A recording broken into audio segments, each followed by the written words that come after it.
Today we will be joining Josiane Boutonnet and Karen Adcock in a presentation on their Finding Our Funny Roots project. This was run by Creative Black Country to find out what is unique about Black Country Dialect Humour. If you have any questions, please type them in the Q&A box and we'll go through them at the end of the presentation. Over to you, Josiane. Thank you, Claire, and thank you for inviting us to talk at the ArtsFest about this wonderful project called Finding Our Funny Roots. Before I start telling you a little bit about the project itself and the different facets of the project, I'm going to give you a little bit of context for it. Now, we need to go back to 2017 and the first Wolverhampton Comedy Festival, which took place in the autumn of 2017. Now, Wolverhampton was fighting back against the unfortunate level that it had been given at the time, that Wolverhampton was number 5 on the list of the unhappiest places to live. There was a report that had come out in 2016 of the Office of National Statistics on personal well-being in the UK, and Wolverhampton had come at 5th in that list of the unhappiest places to live.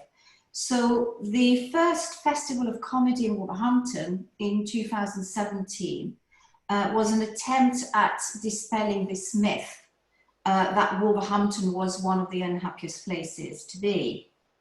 And so the festival was to celebrate comedy in the Black Country by putting on a number of events, shows, performances across the city and the Black Country over a period of 3 weeks. Now, following the success of the Funny Things Festival, a second festival was planned to take place in 2019, in the autumn of 2019. And one of the ideas which came out of this success was to do research on the history of comedy in the Black Country and research into Black Country comedians and venues, and also delve into what is distinctive about Black Country dialect humour.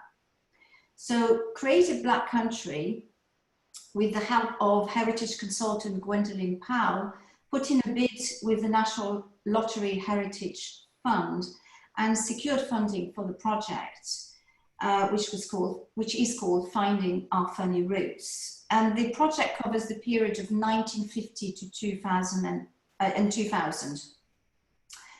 So a group of volunteers were enlisted and formed what is called a Heritage Tributes Action Group. And some of those volunteers were students at the University of Wolverhampton.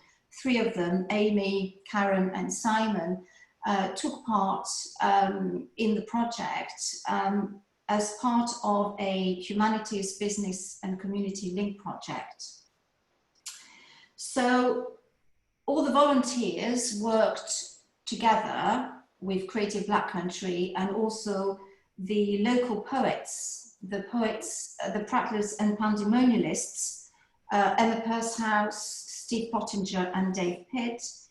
And they carried on research on Black Country comedians of the past, such as Tommy Munden, Dolly Allen, and so on, and did research on comedy venues, and so on and so forth. And the stories were told through stand-up shows performed at the festival and subsequently in residential care homes. So I'm going to tell you a little bit about the project now, the different facets of it, what actually happened. And then Karen and I will tell you about some of the findings. We can't present all of what was found by the 3 students, Karen, Amy and Simon, but we'll present some of those findings today. So lots of different facets to the project. First of all, students carried out oral histories. They did archive research. We had a few drop-in sessions at various Black Country libraries where we spoke to members of the public and collected stories, memories of Black Country comedy, comedians, and so on and so forth. The poets, Prattlers and Pandemonialists also worked with the volunteers, as I explained earlier. And then what happened is the Funny Things Festival took place at the end of October. So there were a number of shows, and we'll talk about what is specific about Black Country Humour in a bit. So oral history training, 2.5 days of training for learning how to do interviews, a very different type of a set of skills for students to learn how to interview people and not really engage in conversations with them, how to ask questions, how to write transcripts, how to use equipment. So it had its challenges, but the volunteers then subsequently worked in pairs and carried out a number of interviews. So here are our 3 poets. Emma Pursehouse, she's Wolverhampton Poet Laureate, David Pitt on the right and Steve Pottinger on the left. And they wrote a show based on the research done by the volunteers, which was performed at the launch of the Funny Things Festival at the Arena Theatre on the 26th of October. Now, the volunteers, as well as meeting and doing archive research together, also used a platform called Lumio for sharing information in between. This is where a lot of the data was uploaded, the oral histories, the transcript of oral histories, and also pictures and images, which they took during the archive research. So here we have Karen.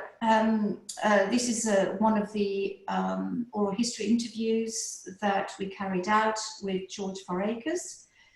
George Forakers is a young man from Willenhall, probably pronounced Willenhall, who is a writer, actor, and also a comedian, and he performed at the Funny Things Festival too. So this is one of the oral history interviews that was carried out.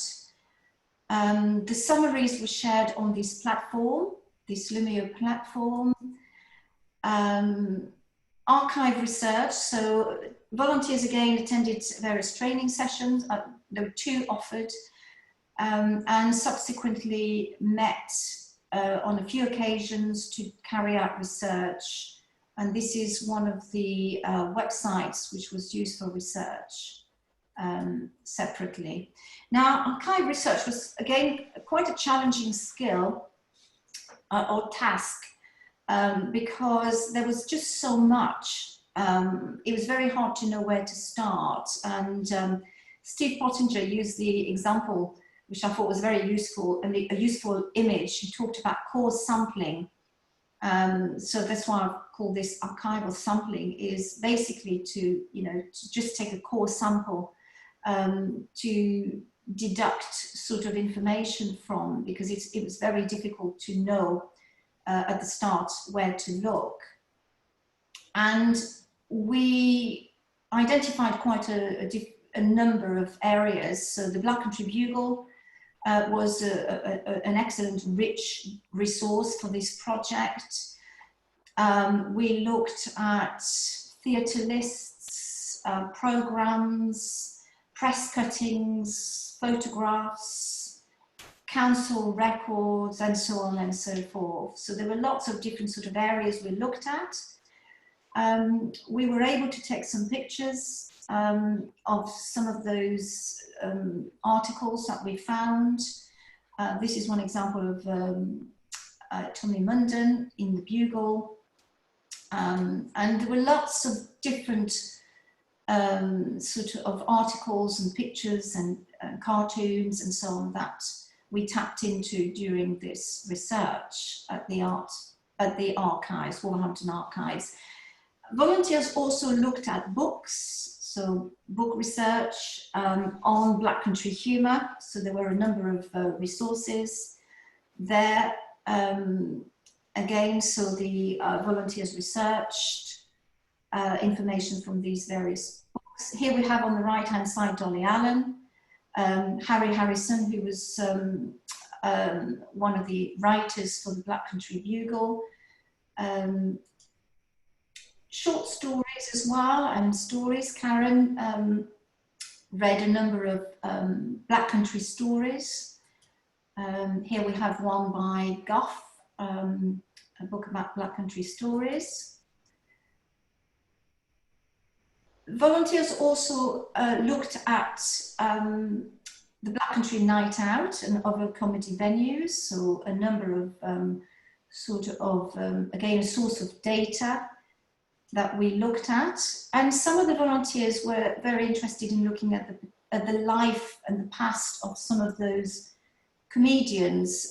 Simon looked at the history of Dolly Allen. Dolly Allen was a comedian who became a comedian quite late, really, in her life. But she was born in a workhouse in Wolverhampton in 1906. It's hard to imagine today.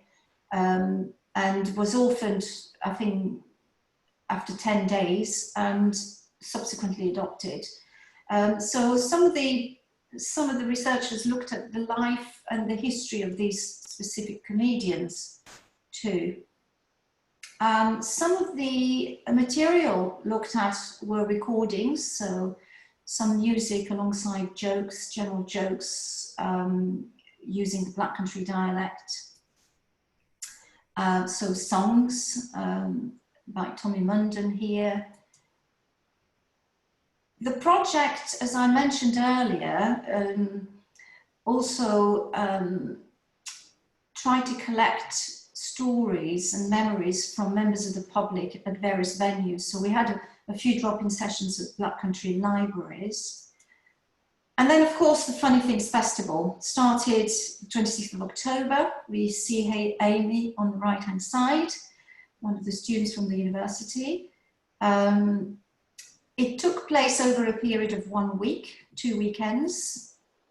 This is the show, the launch of the festival and the show produced by the poets, Prattlers and Pandemonialists.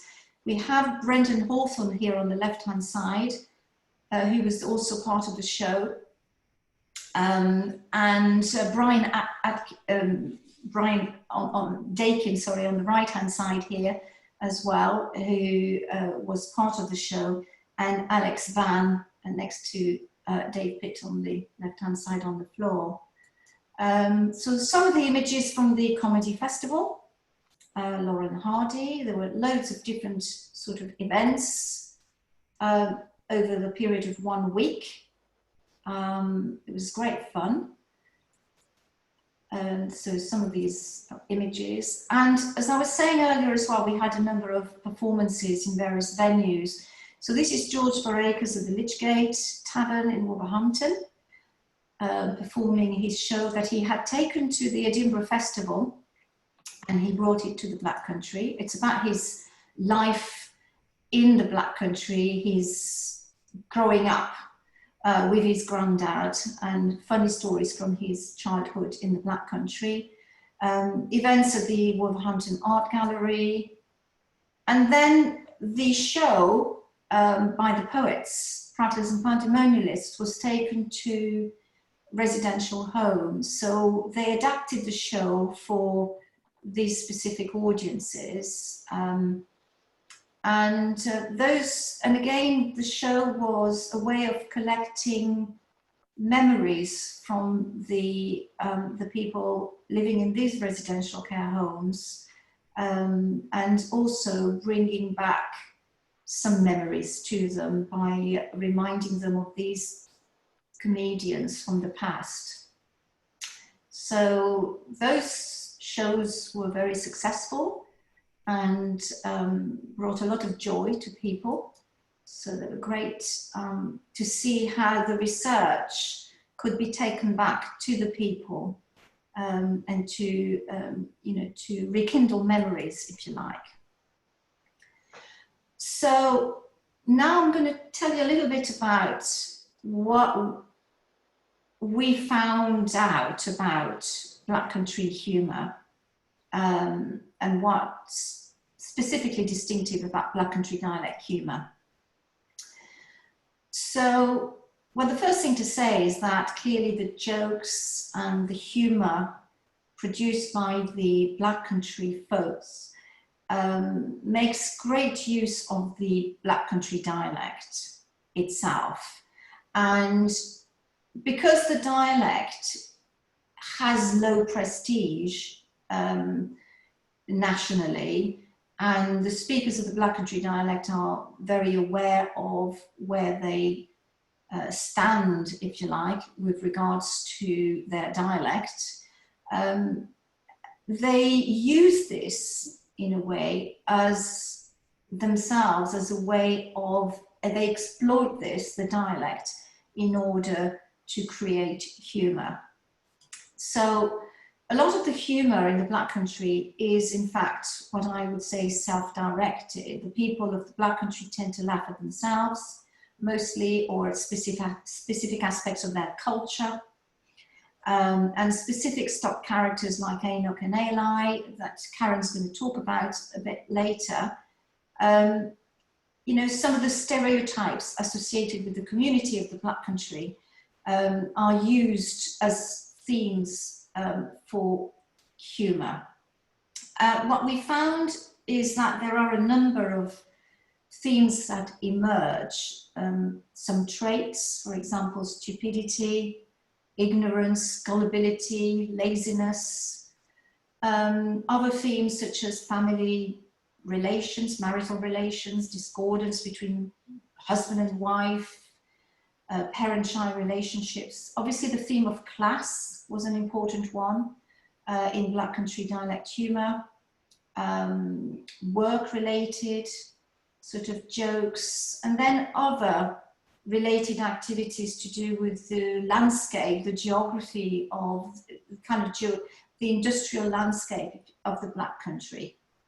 But also some of the themes had to do with religious beliefs, death, and so on and so forth. So here are some examples from one of the books that volunteers looked at. Some of the jokes, some examples of jokes. I won't read them because I won't be able to do them justice. When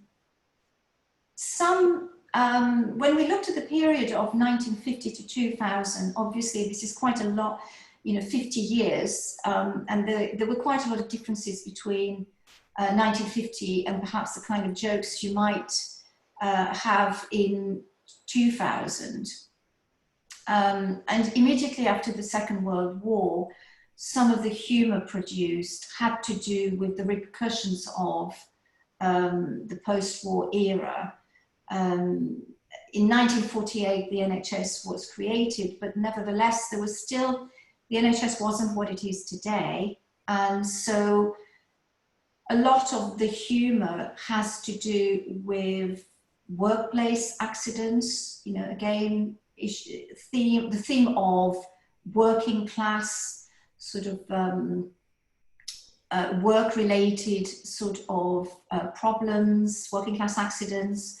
Of course, when we look at the later period of that we looked at, 1980s, 2000, different sort of decades have different sort of events occurring. So the 1980s and the mining strikes. So the humour tends to reflect this area, this sort of working class sort of concerns, if you like. So social class is one of the very important social themes in a lot of the jokes that we find in Black Country dialect humour. So obviously the sounds of the dialect, I've talked about how the Black Country dialect humour makes great use of the dialect itself, so the sounds of the dialect, the specific connotations, I suppose, as well, and the associations, the qualities that we associate with the dialect, for example, gullibility. and this portrayal of dim-witted characters. Now, I'll say a little bit more about these kind of jokes, which have been called stupidity types of jokes by linguists, because it is one of the dominant themes which is found throughout the Black Country jokes, Black Country dialect jokes. And these kind of stupidity jokes, and are not just typical of the Black Country, they exist in different countries. And in the Black Country, the fact that these jokes draw attention to the features which are disparaged by speakers outside of the Black Country point to this awareness of how people feel, the fact that they feel judged by outsiders. But at the same time, they make light of it. So, you know, this kind of self-deprecation and using the dialect as a way of creating this Black Country dialect humour is a very useful resource for, I suppose, as a coping mechanism. Now, one writer called Christy Davis explains that these jokes tend to exist in, are found in modern societies, you know, societies where you have communities that live on the geographical, economic, or the linguistic edge, if you like, of the society or culture where those jokes are told. So there is something to do with being on the periphery, perhaps geographically, linguistically, and even socially. Now, the humour in Enoch and Eli jokes, and Karen will explain those better than me in a minute, but they tend to be about these characters that are very naive, gullible, or deficient in some way. They're either deficient as husbands or workers or friends and so on.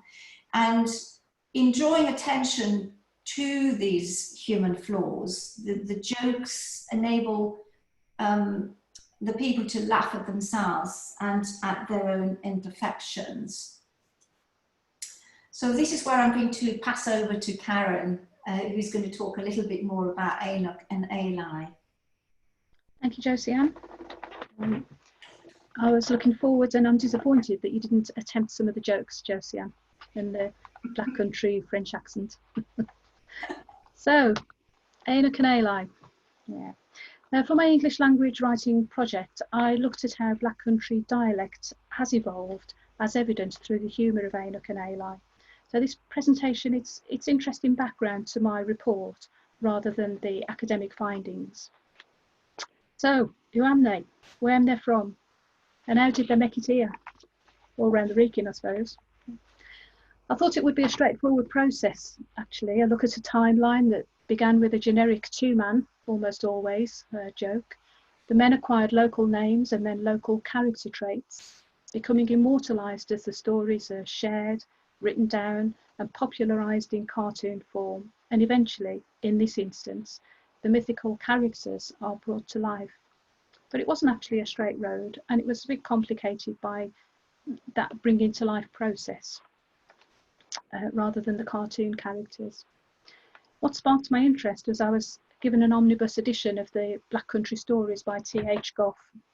Volume 1 was published in 1934.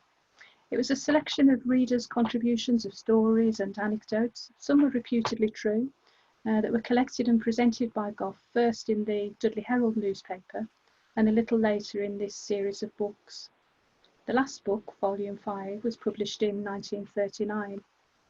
Enoch and Eli both feature in the text, but they're only mentioned as individuals rather than as a couple of friends. And Goff also makes reference to a book called Our Enoch, which is sadly out of print, he said, which indicates a historic use of the name as well. So 1930 is a little outside of our time frame, but I'm using it as a reference because even a cursory glance through reveals antecedents of humorous situations which we're more likely to ascribe to our comedy duo. For For example, on page 10 in Goff's book, it says, "The same two friends and fellow workers fell out, and their days spake to one another for months. The more forgiving of the two desired a reconciliation, and seeing his one-time companion on the opposite side of the way, called out, 'Is that yo, Joe?' 'No, it ain't,' was the response. 'Well, it ain't me either,' and the olive branch was rejected. And I'm sure that many of you will recognise that same tale featuring Enoch and Eli as the two friends. Indeed, I saw it in the Black Country Bugle when we were doing our research. So I wanted to know where the names of Enoch and Eli originated. And you don't need me to tell you, I'm sure, that their names are literal phonetic translations of Enoch and Eli, both names of biblical prophets. But where did they originate from as the butt of the humour?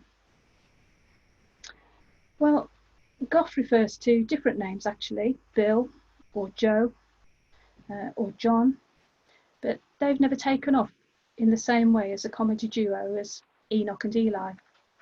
I asked Doug Parker, he was one of the Black Country Night Out comedians and also the author of 2 Enoch and Eli joke books, and he said, "Ask Enoch." So I did. Alan Smith, aka Enoch, told me about a music hall entertainer in the 1900s called Ernie Garner, who used to refer to Enoch and Eli in his Black Country jokes. Unfortunately, I haven't been able to find anything about Ernie Garner. The earliest written references is of Enoch and Eli, who first appeared in print as a cartoon strip in the County Express newspaper, which was a Stourbridge newspaper in the 1950s. The typical quips and illustrations were by a chap called Paul Sellers of Stourbridge. But again, I've drawn a blank when trying to follow him up. There's also Tales from Enoch's Black Country, book by John Raven. Again, I drew a blank when trying to follow him up. But we were able to access the Black Country Bugle at Wolverhampton archives, and at last some ongoing references to Enoch and Eli. Can I have the next slide, please, Josiane? Thank you. So Enoch and Eli have become famous characters in our area. This is what the piece from the Black Country Bugle said. They reveal a kind of humour which takes a rise out of the Black Country itself. This is healthy, for if denizens of the dark region are portrayed as being thick, it lulls the rest of the population into a false sense of security. This is actually a very widespread viewpoint when we were talking to people. And whenever they cross swords or wits with a Black Countryman, and don't they live to rue the day, they'll regret it, because actually Black Country humour is very clever. So this singular sense of humour was kind of a defence mechanism against adversity, a determination not to recognise that things were as bad as they undoubtedly were. That's a psychoanalyst point of view. However, in the same piece, the Bugle went on to say they didn't particularly wish to stay with the Enoch and Eli image, and invited readers to suggest 2 other characters to take their place. There was a huge storm of protest, which resulted in Enoch and Eli being laid to rest, and Enoch and Eli being allowed to live on. Such was the endearing nature of the pair. Their popularity was no doubt enhanced by them being brought to life by Alan Smith, and at that time John Guest. It was back in 1964 that Alan Smith kick-started the anthropomorphisation of the duo with his partner called Harry Felton. And then as the saga unravels, it was Alan and John Guest, and then Alan and John Plant, who were heavily involved in the very popular Black Country Night Out shows. And yeah, I think, can we have the next slide, Josiane? Yeah, this is just, this is a reflection of the storm of protest, sample of the letters that were received by the paper to just get the Enoch and Eli, retain Enoch and Eli. And the next slide, please. Josiane told us that the sounds of the dialect contribute to joke texts, for example, in miscommunication. And as I was interviewing people for the project, and even just as I was talking about their projects, there were 2 jokes that I heard frequently. The first, Alan Smith told me he penned himself. It goes like this. "Where you been, Eli?" "Down the cud fishing." "Did you catch anything?" "Oh, I caught a whale. You caught a whale in the cut. Well, where is it? I chucked it back, all the spokes was missing. And finally, their last joke was going to be on the slide, but that's the one that I'm sure that you'll recognise as well. And it goes like this. Enoch and Eli fishing in the canal. My mates fell in the canal. How did that happen? I just took a bite of my sandwich and the mate fell out. And I'm sure you all recognise that one too. Such an endearing pair. Really enjoyed finding out about them, and such a trial and tribulation that I couldn't actually find out more. This last slide sums it up, which says, if you can read it, but I can't. R.I.P. Enoch and Eli, don't worry, Lil, they'll be back. Them too good for down below, and too saft for heaven. Thank you very much for listening. Thank you, Karen. So, yes, this is a snippet of what all the students have discovered, and their reports made for a really lovely reading.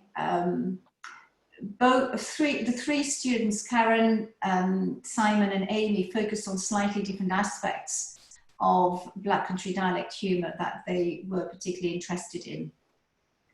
So in conclusion, we can say really that the connotations that are associated with the Black Country Dialect, which is reflected in Black Country jokes and humour, have more to do with the status of the people than the dialect itself. The fact that the people of the Black Country have overwhelmingly been associated with hard labour, poverty, pollution, a very hard and unforgiving landscape. But the Black Country folk use humour to subvert these stereotypes by laughing at themselves. And in the process, as Karen was saying, they're displaying their wit. In fact, Black Country dialect humour is extremely clever and witty. And it's been used as a way of coping with the harsh reality of life. I've talked about self-deprecating humour, and Simon's research pointed to similarities between Black Country dialect humour and other types of ethnic groups. So for example, Scottish humour, which also is very self-deprecating, and Jewish humour. And this is one of the things that Simon focused in his research, on his research. So this is a joke here which I won't read, but if Karen would like to read it, she's welcome to read it. And this is Dolly Allen here, you know, another sort of example of Black Country humour. Dolly Allen, here making references to attitudes to work, because a lot of the Enoch and Eli jokes are about Enoch and Eli trying to avoid aspects of, you know, hard work, when in fact the Black Country folk are very well known for working extremely hard. So I'll finish with this last slide.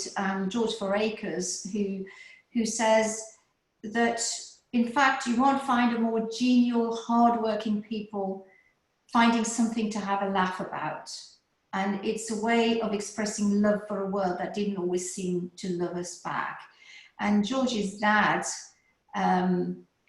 famous sort of saying as well, everybody around here thinks them comedian, which is this idea that it's clearly something that's very important to the Black Country people, to be able to use humour and to share this ability to be witty and to joke and to laugh at yourself.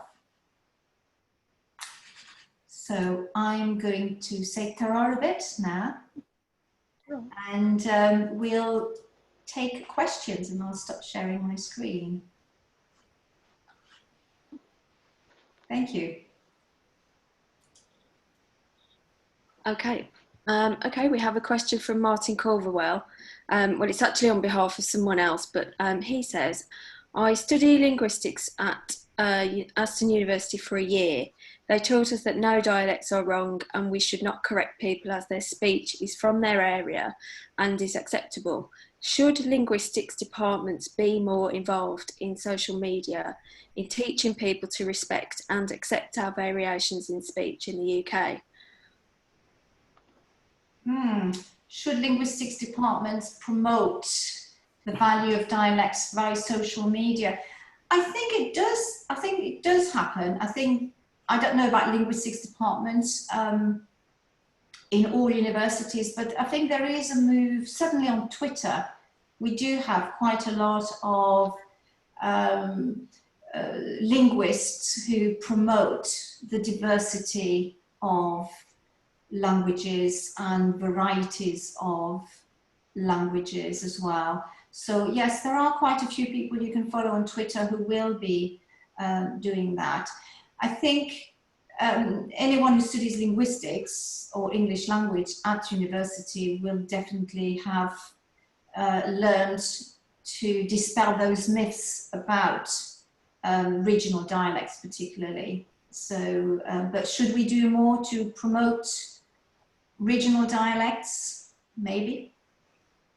Karen?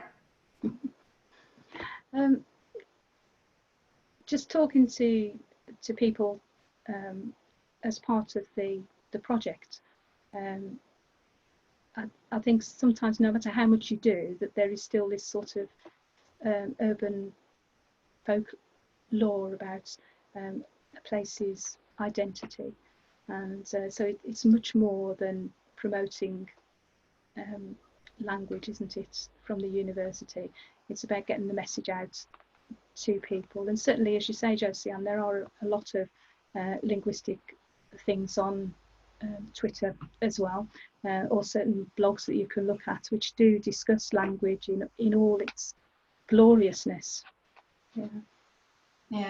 So there isn't a simple answer to that question. Okay, thanks both. So this one's from Jacky and it's for Karen. I'm not from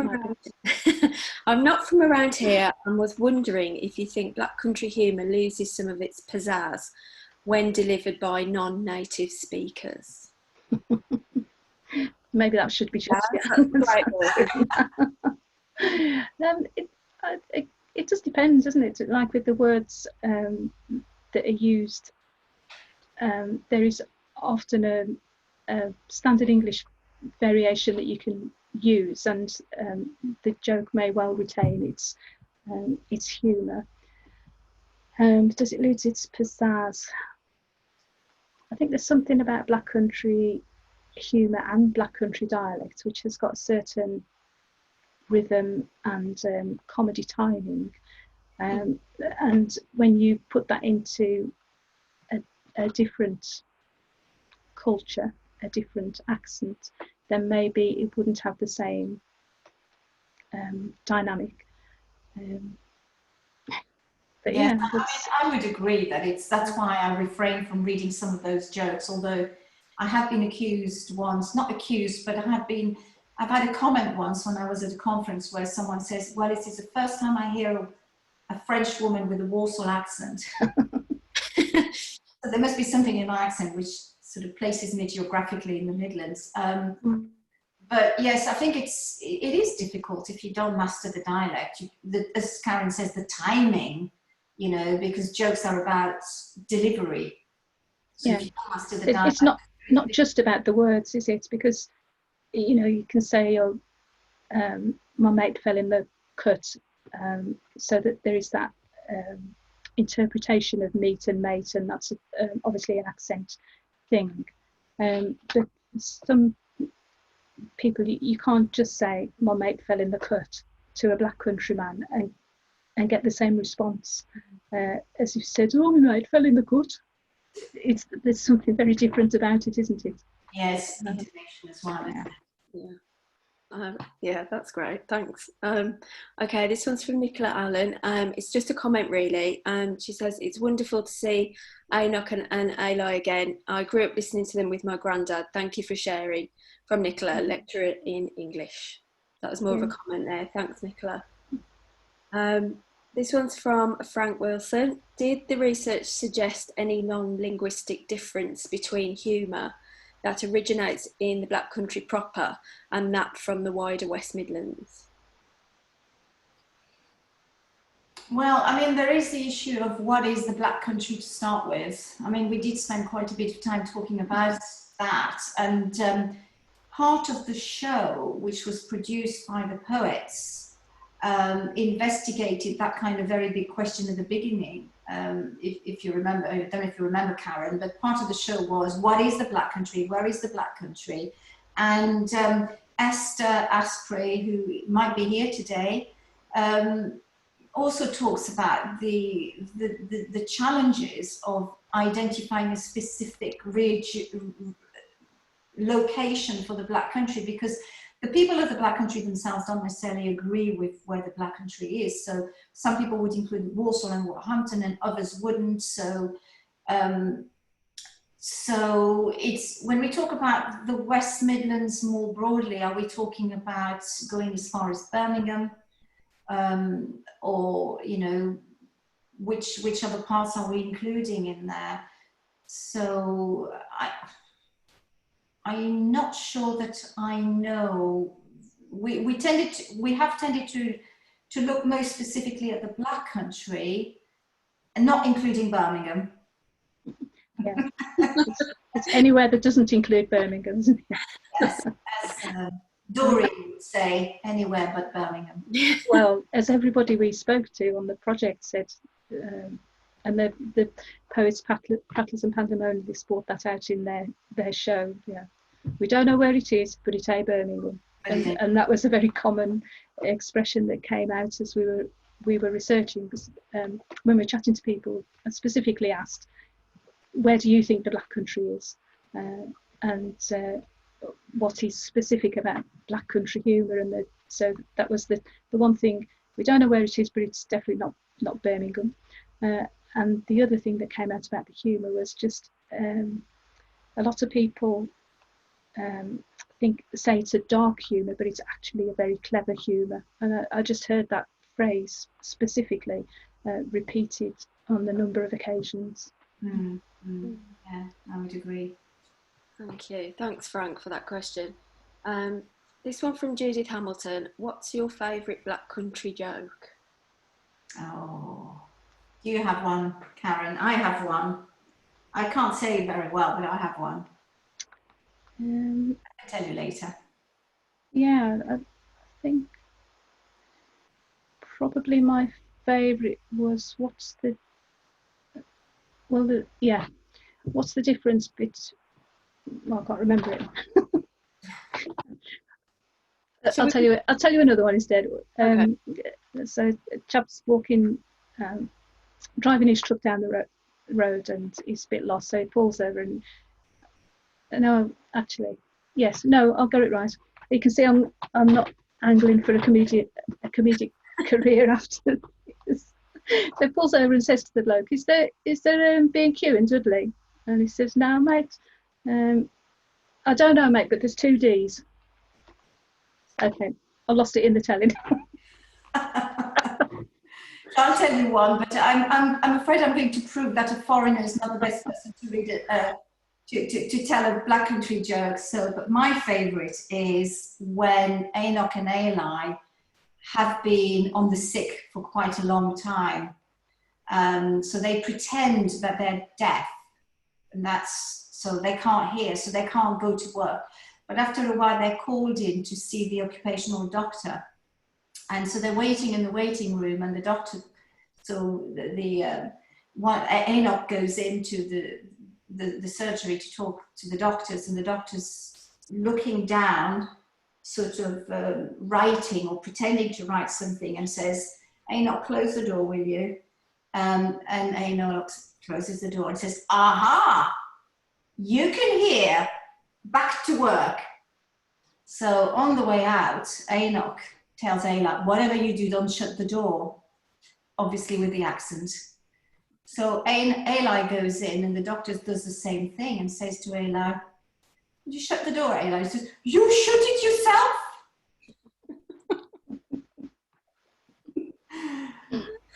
I've remembered the joke better. But it's like, is there a B&Q in Wolverhampton? No, but there's 2 D's in Dudley. Well, you were put on the spot, to be fair on you. So. Okay, thanks for that. I've got the joke book here. We'll have a look at that after. One from Jacky here. She says, in Minnesota, we have Ole and Lena, who are very much like Enoch and Eli, except they talk with a Swedish accent and they're married. Why do you suppose the Black Country chose to have 2 males, and how might the dynamics of the humour change if Eli was a woman? That's an interesting question.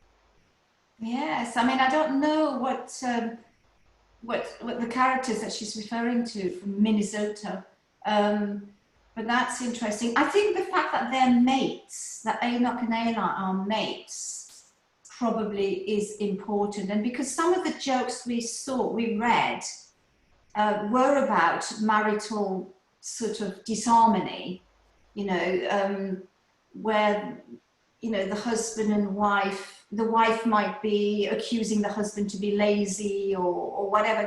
There were all these tensions to do with marital disharmony. So the fact that they're mates and they often agree on lots of different things might be more important than if they were a couple. I don't know. This is my view.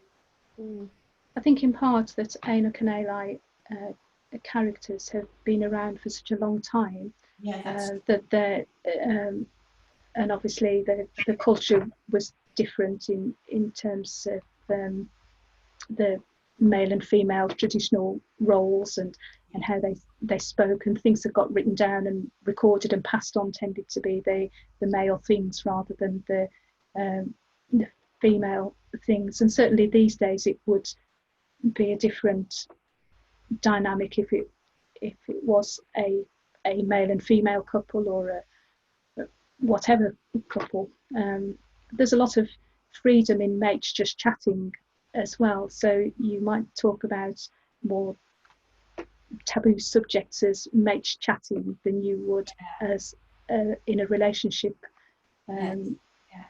thing. So I don't know, and I was really quite interested in this in the characters, where they sprang from and how they actually got to be Enoch and Eli, the stereotypical Black Country duo.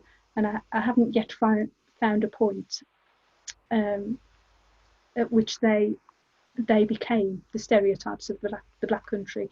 So in Goth they were separate characters, but then they appeared in the newspaper, and I don't know where the transition was, the tipping point. Yeah, it's quite interesting because in British comedy, often comedic pairs are usually 2 males, aren't they? If we think about Morecambe and Wise and a lot of, so they tend to be, yeah, that's an interesting question, Jacky. Thank you for that. So this is the last question from Martin Carverwell. Will there be another Funny Things Festival? Will you do one online? Well, I'm not sure. I would, yes, I'm pretty sure there will be another Funny Things Festival. And then maybe that there will be things online in the future, because I think a lot more things will be happening online in the future.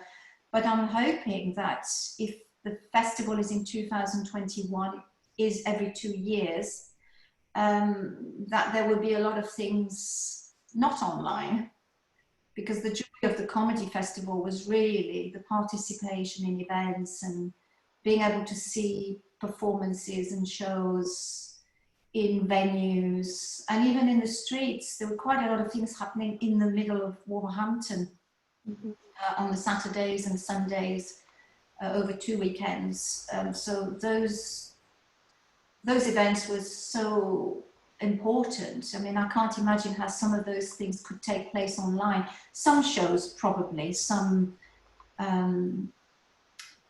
performances probably could transfer online very well, but I would think some of it wouldn't.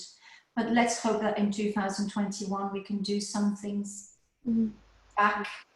I think sorry, Josiane, I think for comedy, that actually, well, I suppose for performance generally, that there's a relationship between the performer and the audience, and there's a an atmosphere and a vibe that feeds between the comedian and the audience, and you don't, it's a bit sterile through Zoom, isn't it? Or online things, and so I don't know how successfully that translates, but obviously stuff's going on at the moment, isn't it? I wonder if people are doing online stuff. I wonder if there's a place for perhaps a little bit of both. Mm. You know, I think we're kind of experiencing the same thing with ArtsFest. You know, some of it is very successful online. Perhaps it would work that way, where you would have, you know, it would complement each other in some way. As you say, there's always going to be events that need to be live, they need to be attended physically. But, you know, I think there's a place. I think that's, you know, I think we should explore that, perhaps. Yeah. I do think more things will happen online in the future. But I think it would be a shame if we didn't have those shows and performances in venues as we did, because I think I agree with Karen that even where we have comedians on stage apparently doing some sort of monologue, in fact it is a kind of dialogue with the audience, because it is punctuated with laughter and, you know, some sort of response from the audience. So I think that would be hard. Having said that, there are, as you say, some things are going on online at the moment. And George Forakers, who we interviewed and saw perform live as well, recently has been doing some things online daily on Twitch, the platform Twitch, and he's been reading in a very amusing way. He's just been reading Treasure Island by the platform in a very entertaining way. So there are things that can really translate very well in online forum. Yeah. But then one of the greatest memories I have of the comedy festival was I had the fortune to chaperone Laurel and Hardy for their day, and so I just literally followed them around the Manda Centre because it was raining so hard. But actually seeing people's responses to them, their persons being in the presence of Wolverhampton, and then to see them joining in with the dancing grannies and the pigeon pals. Oh yes. You know, that just wouldn't translate online, and I've just got that lovely snapshot of all three of those acts being present in a magical way in Wolverhampton. So I do think there is room for both, actually. I do think that's true. I mean, when I think back on those very wet, unpleasant Saturdays in October, it's wonderful to see people with probably sort of rather serious faces and coming across characters walking around and events happening, and to see the joy and people's moods being lifted was wonderful. And one of the experiences I had of the show taken to a residential home in Wolverhampton was also very, very interesting, because how it lifted the people's mood and spirits, and people, you know, were so keen to talk about and to remember their own sort of experiences of comedy and humour. It was really interesting to see how a project can give back to the people and bring joy to people. So very worthwhile. Yeah, I'd agree. So we've got some comments here from Jacky, just about Ole and Lena. She says, Ole was in trouble. He forgot his wedding anniversary and Lena was hopping mad. Lena tells him, tomorrow I expect to find a gift in the driveway that goes from 0 to 200 pretty ding-dang fast. The next morning, Ole dashes off to work and Lena notices a gift-wrapped package in the drive. She puts on a robe and brings the box into the house, opens and finds a brand new bathroom scale. Ole has been missing since Friday.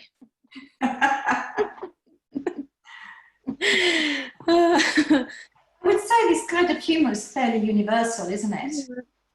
You know, again, it's about marital discord, isn't it? And there would be examples like that in the Black Country jokes, actually. There would be jokes like that. Yeah. No, thanks for that, Jacky. That's great.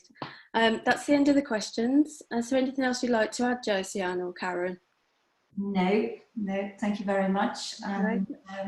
Look forward to the next comedy festival.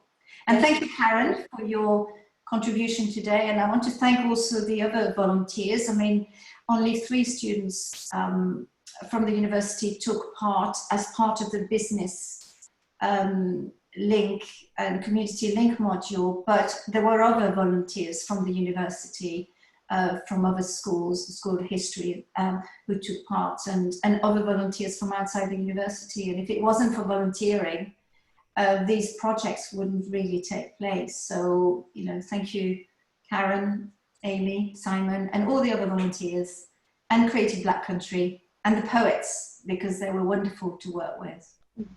Yes, wonderful project.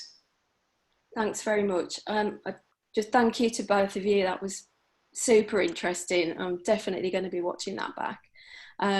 Thank you all for joining us and for sending in those great questions.